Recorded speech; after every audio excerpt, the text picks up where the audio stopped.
Bueno, ya estamos de vuelta aquí en Estado Nacional y partimos con Última Estación La Moneda. Vamos a ver desplegados aquí los candidatos presidenciales, el espacio de conversación que tenemos con los candidatos y precandidatos presidenciales para que usted pueda conocer lo que piensan y lo que proponen y así votar de manera informada. Sabemos que la lista ha ido creciendo, no sé si con los ciento y tantos que pretenden, si vamos a alcanzar a tenerlos no vamos a tener todos, a los 100. a todos Oye, pero acá. viste que han tenido la mayoría, no tienen las filas, Sí, o sea, por supuesto. han avanzado muy poco en la Pero reunión de filas. hay muchos aspirantes Sí. a estar en La Moneda. Ya han estado aquí con nosotros Evelyn Matei, José Antonio Cast y Carolina Toá. Hoy es el turno de Johannes Kaiser, el candidato del partido del recién,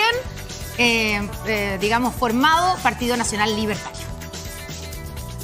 Hemos acumulado 46.080 firmas, pasamos el número de militantes tanto al Partido Socialista como al Partido Comunista y terminamos siendo en este momento el segundo partido más grande de Chile. Hoy vamos a seguir creciendo en vistas de la próxima elección parlamentaria y presidencial. ¿Te preocupa, te interesa que no te tilden de extrema derecha, Johannes? ¿Por qué me iba a preocupar de la opinión de gente cuyo valer moral se reduce con cada infamia que tiran a la palestra? Nosotros tenemos un proyecto político que no es el proyecto político de Chile Vamos. La señora Evelyn Matei por lo demás se tiene que poner de acuerdo. O cree que somos extremistas o cree que somos lo mismo. No voy a entrar a subsidiar a una coalición política que cada vez que puede vota de la mano con el gobierno. Punto. Estamos esperando que Evelyn Matei presente su renuncia a la candidatura, también José Antonio Cast, y nos quedamos solitos. ¿Qué le parece?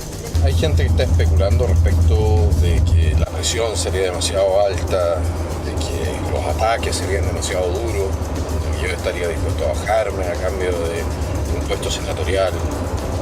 La verdad es que, bueno, le he dado un par de vueltas al tema de bajarme y le voy a hacerles un anuncio. No me voy a bajar, ¿lo entienden o no?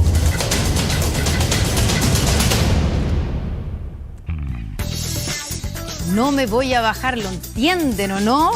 Tenemos al candidato presidencial del Partido Nacional Libertario, Johannes Kaiser. Bienvenido a Estado Nacional. Gracias por estar con nosotros. Muchas gracias. Un placer estar aquí con ustedes por primera vez, por lo Sí, por primera vez, no nos conocíamos, así que mucho gusto conocerlo. Quiero saber, la pregunta es más allá que lo formal y que lo explícito. ¿Quién es Johannes Kaiser? ¿De dónde viene? Bueno, sabemos dónde quiere ir, ¿Para dónde pero va? ¿cuáles son sus aspiraciones más allá de las cosas que le conocemos? Su trayectoria. Mire, ¿de dónde vengo? Yo tengo una vida que ha tenido muchos altos y bajos. Mucho de ello ya ha sido comentado en distintos medios de prensa.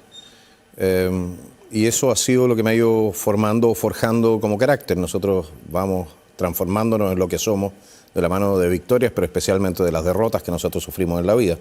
Y en la medida que uno es capaz de irse superando, va a ir transformándose en ¿Cuáles son mejor esas persona. derrotas en su vida? Por ejemplo, yo le diría que el no haber terminado mis estudios se transformó en una derrota. Se transformó en una derrota no porque yo lo haya visto así en ese momento. No tenía necesariamente interés en trabajar como profesional, pero ahora me está cobrando el precio. ¿Y por qué lo hizo? ¿Por inmadurez en su momento? Yo ¿Porque creo que no tuvo posibilidades? hay una mezcla entre inmadurez y también lo que yo veía que iba a ser mi diseño de vida. O sea, esto de estar sentado aquí con ustedes en este momento no estaba de ninguna manera en la planificación. ¿Y en qué minuto, y en qué momento, y qué pasó para que eso ocurriera? Usted dice, voy a ser candidato presidencial. ¿O es porque en las encuestas empieza a aparecer y ahí se entusiasma? No, a ver. ¿Qué pasó en su vida para terminar aquí sentado? Esta historia es un poco más, tiene un poco más de una ironía. De hecho, creo que es culpa de Pamela Giles. ¿Ya? ¿Por qué? Porque yo había renunciado hace poco tiempo atrás al Partido Republicano, esto fue en febrero del año pasado, y estábamos en un programa en la radio Agricultura. Y la Pamela, creo que fue Pamela la que lanzó entonces la talla, bueno, entonces te puedes tirar de candidato presidencial. Y yo dije, bueno, pues, ¿y por qué no? ¿Y por qué no? Teníamos que conformar un partido político, la lógica es tener un representante que vaya a pelear la primera magistratura, Eso servía también para darle espaldas al proyecto político. Y esto agarró entonces una dinámica muy propia. También, pero las cosas agarran dinámica propia por un agente exógeno, en este caso Pamela Giles. Pero usted, ¿desde cuándo en su foro interno, volviendo a quién es usted, siente que tiene esta obligación con el país y desde cuándo se siente capaz de dirigir los destinos de 18,5 millones de personas? Mire, ¿desde cuándo siento que tengo la obligación de hacerlo? Yo le diría que eso se ha ido conformando a la medida que hemos ido avanzando. Respecto de por qué soy mejor o creo estar mejor capacitado que otras personas para hacerlo, yo le diría que eso ha sido el resultado de ver lo que ha sucedido los últimos 3 años, también en mi sector. Johannes Kaiser, ¿qué tiene Kaiser que no tiene José Antonio Kast o Evelyn Matei? ¿Qué tengo yo? Bueno, probablemente la decisión de tratar de impulsar un proyecto político de recuperación nacional a ultranza, es decir, de superar los obstáculos que se presenten por todos los medios democráticos que estén a la mano. Se lo pongo de otra manera. ¿Qué lo diferencia de José Antonio Kast, a quien usted conoce muy bien porque formaba parte de ese partido? ¿Del punto de vista ideológico o del punto de vista de la... ¿Qué lo diferencia para justificar que usted vaya en la papeleta compitiendo con José Antonio Kast? Uno es la forma, sin duda, de hacer política, ¿ya? José Antonio es mucho más dado a los acuerdos que yo, eso sin duda. ¿Ya? Y estoy hablando de transacciones.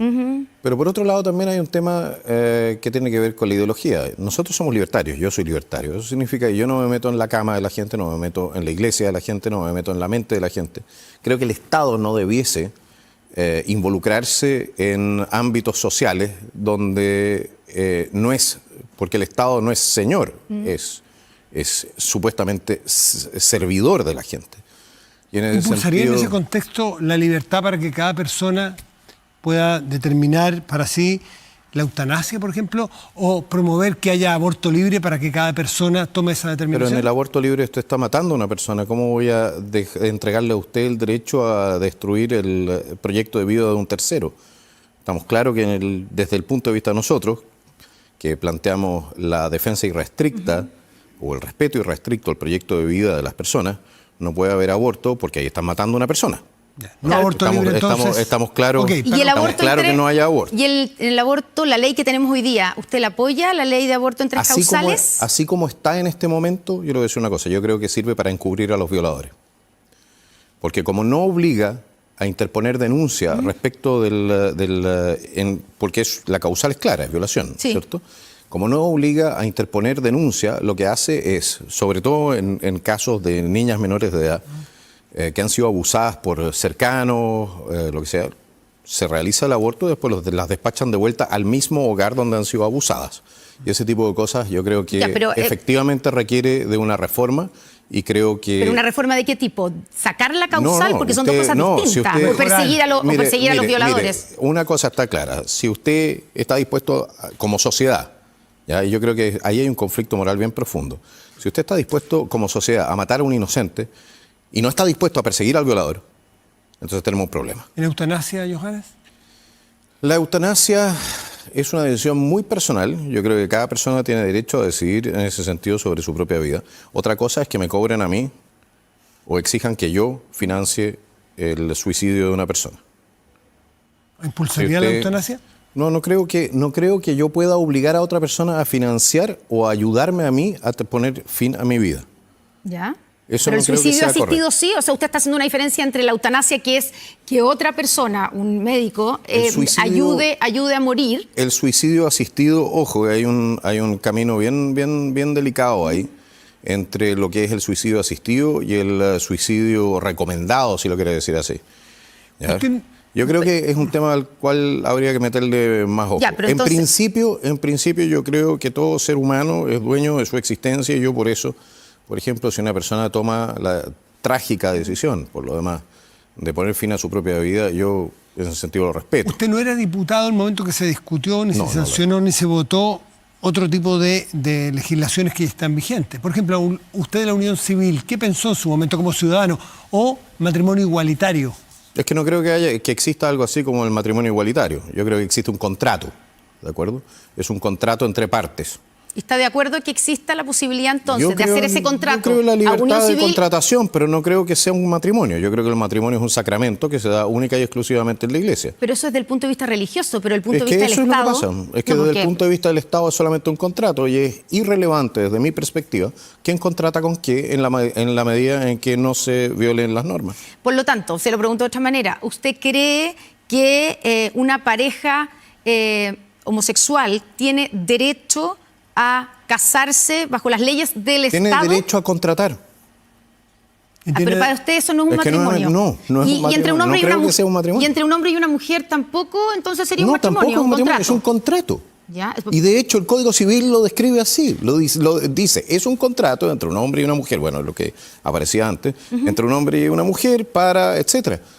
Dice eso, es un contrato. El matrimonio civil O sea, es un contrato. ¿Y a o sea, su para- juicio debe tener diferencias, por ejemplo, este tipo de contrato entre un hombre y una mujer o entre dos personas del mismo sexo a poder adoptar a un niño o una niña? Ahí usted está hablando de un tercero. Ahí usted está hablando de un tercero. Esto Sí, pero cuando es que son no tiene hombre y derecho. mujer también habría un Lo que tercero. sucede es que usted está, hombre y mujer, ellos pueden procrear, ¿no es cierto? Pero no, yo le pues, si hablé de quieren adopción. adoptar. Yo le hablé de Ya, pero adopción. ese es un tema que usted tiene que ver en la ley de adopciones. El derecho ahí no es de los adoptantes, el derecho es del adoptado. ¿Y cuál es su Y postura el en derecho eso? del adoptado es tener una familia lo más estable posible, Ya. ¿ya? Y una familia que esté constituida de la manera más... ¿Es más estable una pareja heterosexual que una pareja Estadísticamente homosexual? hablando, sí. ¿Y la desde el punto estadística de es lo vista- que vale o lo que vale la emocionalidad? No, ¿A qué se no, refiere no, con no. estabilidad? Lo que pasa es que si usted va a correr riesgos desde el punto de vista estadístico, pues usted tiene que hacer un análisis, ¿no es cierto? Todas las familias que quieran adoptar tienen que ser analizadas en tanto cuál es su funcionamiento interno. Pero uno de los elementos que usted considera en ese ámbito es también Para hacerla corta, llevar al análisis, porque hay muchos temas. ¿Usted no es partidario entonces que los matrimonios, las personas que se han unido en este contrato, que son del mismo sexo, puedan adoptar un niño o una niña? No, yo soy partidario de que los niños tengan una familia constituida legalmente y lo más estable posible. Eso quiere decir que Eso entonces significa- no debieran adoptar. Es que nuevamente usted lo está poniendo desde el punto de vista del derecho de la pareja homosexual, ¿no es cierto? Sí. Y yo lo estoy poniendo desde el punto de vista del derecho del niño. Ya, y ¿Quién es el vulnerable acá? Y desde el punto de vista del niño. El niño, ¿no es cierto? El niño. El niño requiere, bueno, una pareja homosexual en promedio tiene una duración de entre 3 y 4 años, cuando están casados en Holanda.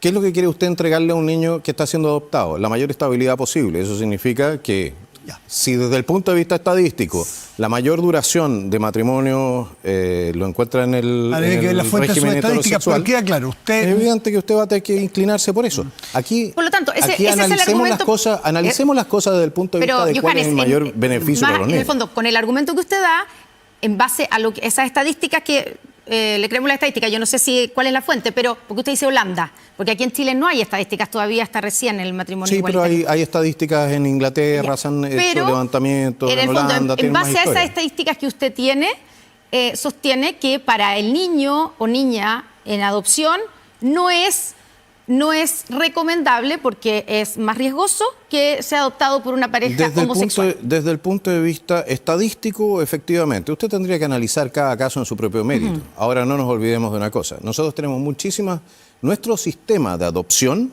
en Chile mantiene a miles y miles de niños sin ser adoptados por parejas heterosexuales en razón de su falta de capacidad de funcionamiento. Johannes, Y esas parejas están esperando hace mucho tiempo. cierto, ese es otro tema que es muy delicado, pero detrás de todas estas estadísticas de Holanda, que no sabemos cuál es su fuente, no sabemos para Chile... Bueno, porque lo hasta donde- podemos buscar, si No, quiere. pero Te lo doy al tiro. no hay detrás de todas estas estadísticas que no tienen un sustento al menos claro hasta aquí. Usted las podrá subir a su página web después. Y no sabemos si las holandesas calzan con la sociedad chilena. ¿No esconde una homofobia detrás? Porque esa es la pregunta que uno se está haciendo de fondo. ¿No esconde que hay un trato distinto para las personas homosexuales que Usted me heterosexuales? está diciendo Se lo que pregunto. yo tengo una enfermedad que se llama homofobia. No, le estoy preguntando si Le no tengo miedo esconde a los algún homosexuales. complejo, que tiene algún complejo o siente No que tengo debe ser ningún- tratado distinto no a las tengo- personas. No tengo ningún complejo. Lo que sí le voy a decir es una cosa. Usted no tiene que, o no debiese tratar de igual manera lo que es distinto. A ver, Dos seres humanos que tienen de distinto. Un hombre y una mujer, por ejemplo, tienen todo distinto prácticamente. Me refiero a homosexuales y heterosexuales. Bueno, homosexuales y heterosexuales tienen dinámicas de funcionamiento de pareja muchas veces distintas. Eso no es nada nuevo. Pero entre los heterosexuales también tiene dinámica de funcionamiento de pareja distinta. También, en general y dentro por qué de se les cada trata pareja. igual? Y dentro de cada pareja, porque al final usted, ¿qué es lo que hace con una estadística? ¿Qué es lo que hace? ¿Cómo quiere usted hacer política pública si va a hacer política pública solamente respecto de cada caso individual? ¿Puede hacer política pública de seres humanos? Le quiero hacer la pregunta. No. ¿Usted cree que puede hacerse una política pública sobre la base de cada ser humano individualmente? Es imposible. absurdo, Normalmente es absurdo. usted es absurdo. Entonces, seres humanos, usted tiene que ciudadanos. usted tiene que trabajar en genérico. Ahora, o con grupos. Ahora, usted me dice si yo soy homofóbico. No, yo creo que tienen que tener los mismos derechos que los ciudadanos, que cualquier ciudadano. Pero sí quiere hacer un subgrupo con homosexuales y heterosexuales. Pero si usted me está diciendo, usted me está preguntando por la homofobia, pues si usted me está colocando en una situación de decir que yo a un grupo específico le tendría rechazo. Y yo le digo que no, yo estoy diciendo que todos los seres humanos, frente a la ley, deben ser tratados de la misma manera. Johannes Kaiser, si usted sale electo el próximo mes de noviembre o en la segunda vuelta, ¿reduciría el número de ministerios que hay en nuestro país? Y si es así, ¿cuáles sacaría o fusionaría? Mire, la mayoría de los ministerios debiesen volver a ser subsecretarías, ¿de acuerdo? Agricultura, pesca, energía, debiesen volver a ser subsecretarías, por ejemplo, de economía, a medio ambiente. Si usted ve obras públicas, debiese integrarse con bienes nacionales y con ¿cómo se llama? Con vivienda. ¿El Ministerio de Educación, por ejemplo? El Ministerio de Educación debiese transformarse también en una subsecretaría que estuviese mucho más unida con desarrollo social, crear una especie de Ministerio de Capital Humano, si lo quiere decir así. Como Milei. Similar, similar, pero con otras aproximaciones. Yo no he visto que en Argentina se haya propuesto lo que nosotros estamos proponiendo, que es entregar la gestión de los colegios para eliminar toda la burocracia que se está comiendo muchos recursos, que es entregar la gestión de los colegios a la autogestión, es decir, que los profesores conformados en cooperativas con una administración profesional puedan gestionar los colegios directamente, financiados por el Estado, de acuerdo con la cantidad de alumnos y el rendimiento que estén teniendo los colegios. Con eso lo que nosotros podemos hacer, por ejemplo, es aumentar de manera radical los recursos que están llegando directamente a los alumnos, a los profesores, sin por ello tener que aumentar la cantidad de presupuesto el presupuesto que nos gastamos a nivel general. ¿Y mantendría el Ministerio de la Mujer y Equidad de Género? No, de ninguna manera. Creo que es un mal gasto terrible. ¿Lo eliminaría? Y si usted lo transformaría en una subsecretaría probablemente. Si usted ve la cantidad de recursos que está recibiendo el Servicio Nacional de la Mujer en comparación con lo que está recibiendo el Ministerio, ¿ya? Y la cantidad de recursos que se está gastando el Ministerio, mientras que son las municipalidades las que terminan cargando cargando el peso de todo lo que son las políticas pro mujer. Se dará cuenta que el Servicio Nacional, que el Ministerio de la Mujer no está haciendo ningún aporte, aporte medible. Usted no valora, digamos, que exista un ministerio dedicado a las políticas públicas, a impulsar políticas públicas para que haya equidad de género, para que haya esa igualdad entre el hombre y la mujer y las oportunidades. Ha sido un meridiano desastre por lo demás el Ministerio de la Mujer. ¿A qué se refiere? ¿Por qué? Ha aumentado la violencia contra las mujeres desde que existe. Está el aumento del desempleo. ¿Cuál es el contrafactual si no existiera el ministerio? ¿Cómo? ¿Cómo sería el contrafactual si no existiera el ministerio? Bueno, a lo mejor habría más violencia contra las mujeres. Yo estoy diciendo simplemente que es inútil. En la práctica... ¿Pero cómo lo medimos? En la práctica, bueno, nosotros vemos que el Ministerio de la Mujer fue creado con un objetivo específico, ¿ya? Y esos objetivos no están siendo alcanzados, ¿o no? Incluso en la misma moneda no están siendo alcanzados. En esta administración, que es una administración que, a diferencia de todas las anteriores, de las que yo tenga memoria, ya tengo 49 años de edad, ¿ya? Es la administración más golpeada por casos de abuso de todo tipo que conozcamos. ¿Pero aquí tiene cifras de eso? Pero, a ver, estamos en TVN. Sí. Ok, nos estamos olvidando entonces la cantidad de casos sobre Seremi, subsecretario del Interior, etcétera, etcétera, que se han dado en esta administración. Por eso, pero no sé si es el gobierno donde más ha sucedido eso. Yo no me acuerdo, bueno, por lo menos ha sido aquel donde ha sucedido con más prensa. Y creo que la gente sabe perfectamente a lo que me refiero en esta materia. Quiero detenerme un segundo, Johannes, en el tema de la mujer a partir de su postura con el ministerio, y porque usted ha tenido algunas intervenciones políticas polémicas al respecto. Le quiero citar una hace algunos años, yo sé que usted la sabe cuál es, pero usted dijo en su programa, las mujeres dejan de ir al parque a trotar porque tienen miedo a inmigrantes que las pueden violar, pero siguen votando por los mismos partidos que están trayendo a esa gente. Y tú realmente te preguntas si el derecho a voto fue una buena idea. Sí. ¿Usted de verdad, esto me imagino que es una ironía, usted de verdad cree que no fue una buena idea que las mujeres tengamos derecho a voto? Me alegra que usted haya reconocido de inmediato que era una ironía. Yo supongo, porque hay le estoy mucha otra preguntando, gente, yo le estoy preguntando porque espero que sea una ironía. Hay mucha otra gente que parece completamente incapaz de reconocer la ironía. Sí le voy a plantear lo siguiente. Del 2015 al 2016, y esto es respecto de un análisis electoral que hicimos sobre una elección en Alemania, ¿ya? Así que para todos aquellos que dicen que esto fue en Chile, del 2015 al 2016, la noche de Año Nuevo, hubieron miles de ataques sexuales en la ciudad de Colonia y en muchas otras ciudades alemanas. Y pocos meses después hubo una elección al Bundestag alemán. Y el resultado electoral no reflejó de ninguna manera que el gobierno alemán de la señora Angela Merkel de la época había abierto las fronteras y había permitido que esto sucediera, donde estos supuestos refugiados extranjeros se habían coordinado incluso por WhatsApp. Permítame terminar la historia. Entonces esa noche yo estaba trabajando. Yo estaba trabajando de portero, de recepcionista en el hotel en Innsbruck. Y entró un grupo, unas 12, 13, 14 niñas, que habían sido atacadas y abusadas y acosadas sexualmente en la plaza, que estaba al lado, estaba a 2 cuadras. Y los refugiados detrás. ¿Usted cómo cree que yo, que pensé en ese momento que el sistema democrático de alguna manera iba a castigar duramente a quienes habían sido tan irresponsables de permitir algo así, cómo cree que uno iba a ver las cosas? Yo tuve que sacar a patadas a un par de esos caballeros que venían detrás. Entonces, a mí me parece un poco irregular, por decirlo menos, ¿ya? Que se saque de contexto un video que es de 1 hora entera, saque este pedazo, no se reconozca la ironía, porque es decir, bueno, ¿para qué quiere el derecho a voto? Si no vamos a corregir a la gente que está haciendo las cosas mal, entonces, ¿para qué quieren voto? Para aclarar lo mismo que lo anterior, el tema de la homofobia, su punto es que hombres y mujeres deben mantener completa igualdad en derechos en todo ámbito. Absolutamente. Para que quede claro. Igualdad ante la ley. Lo que yo he peleado, por ejemplo, en el Congreso de manera sistemática ha sido la igualdad ante la ley. Es por eso que yo, por ejemplo, soy contrario a la perspectiva de género, ¿ya? Porque creo que introduce un elemento que distorsiona el objetivo primario de toda república, que es que seamos iguales ante la ley.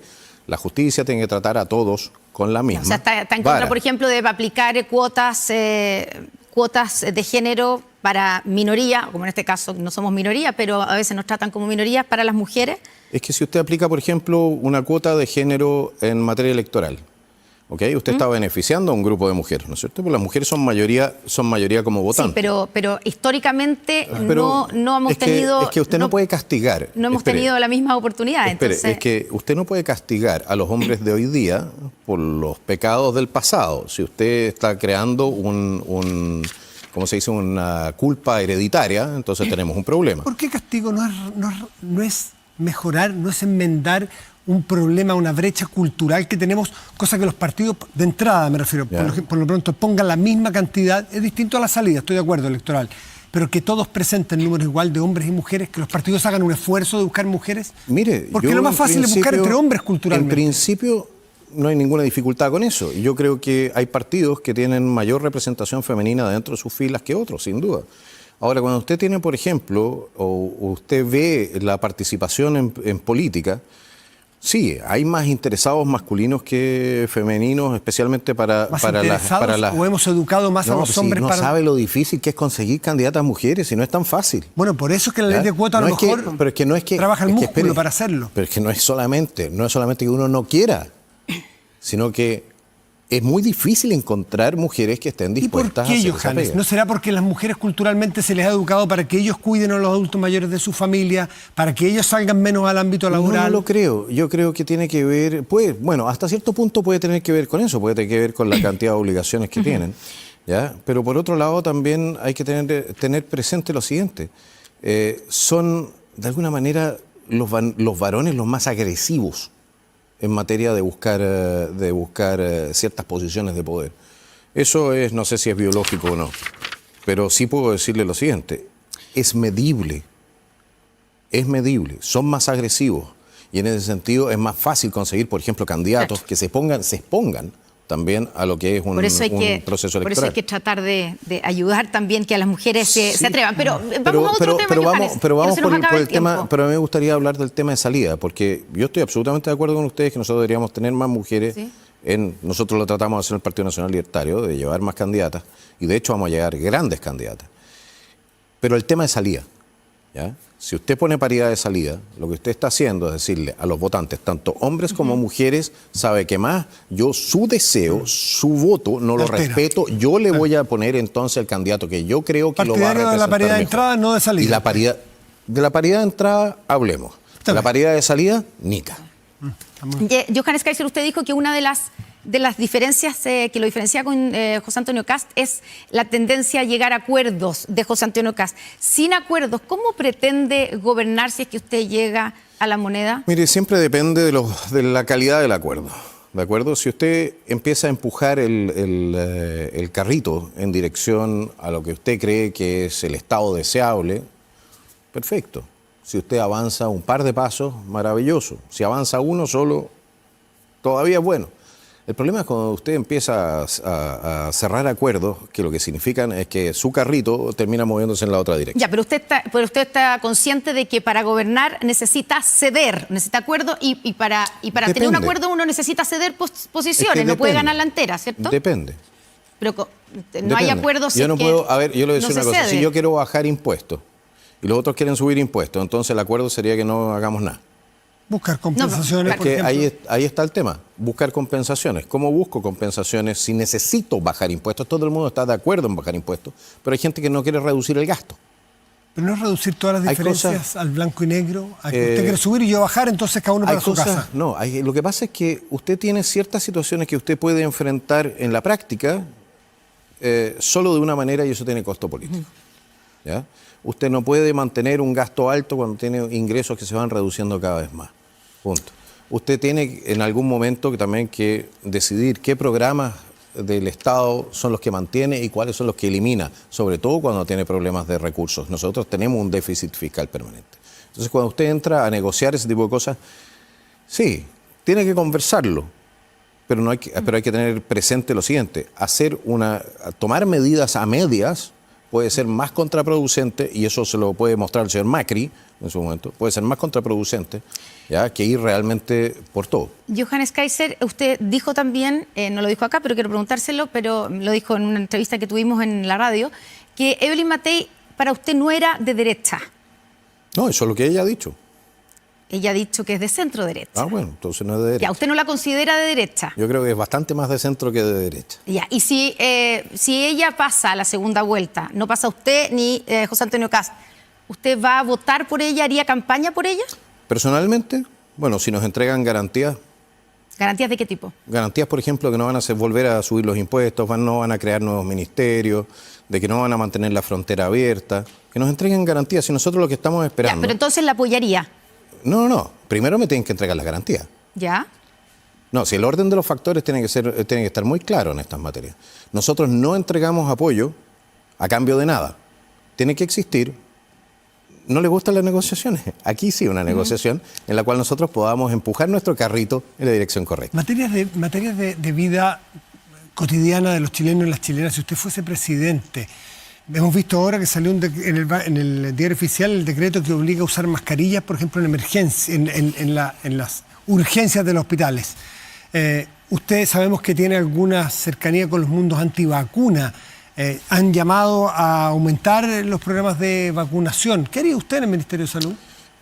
Mire, yo no soy antivacunas, yo tengo puestas mis vacunas, me puse 2 vacunas contra el COVID. Dije relación con el mundo antivacunas, pero a mí me encantaría que en Chile también levantásemos de repente, este canal podría levantar un programa respecto a cuáles han sido las comisiones investigadoras que se están dando en Europa, en Estados Unidos, respecto de España, respecto de lo que fue el tiempo del COVID, las medidas que se tomaron y los abusos que se cometieron y efectivamente la falta de resultados en en ciertas materias. ¿Eso en qué se traduciría en su gobierno?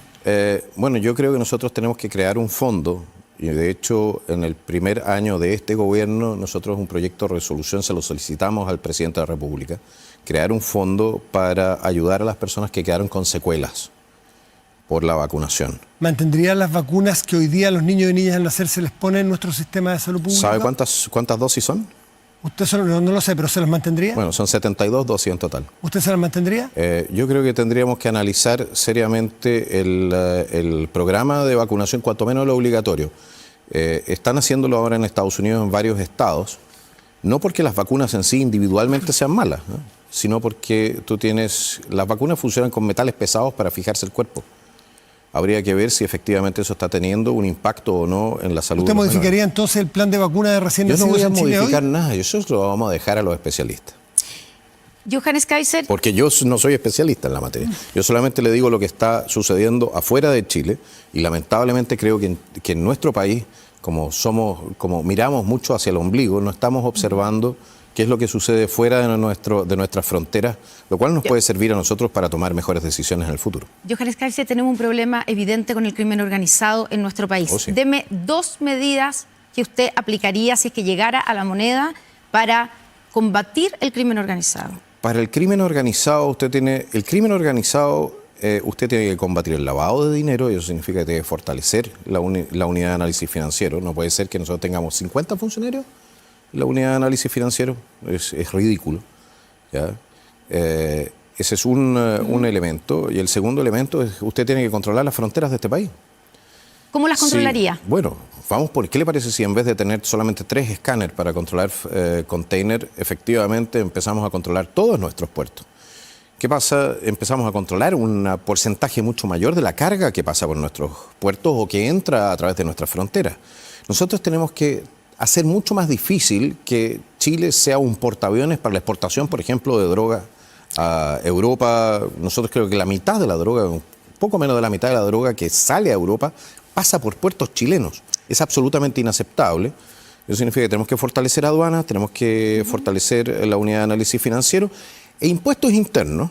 ¿Y está a favor de que se flexibilice el levantamiento del secreto bancario para que se investigue la ruta del dinero? El secreto bancario lo puede levantar cualquier juez e impuestos internos, cruzando datos, sin levantar el secreto bancario, podrías mañana, por ejemplo, entrar a preguntar, bueno, señor, usted tiene un ingreso declarado de 2 millones de pesos mensuales, ¿por qué tiene una casa de 2 millones de dólares?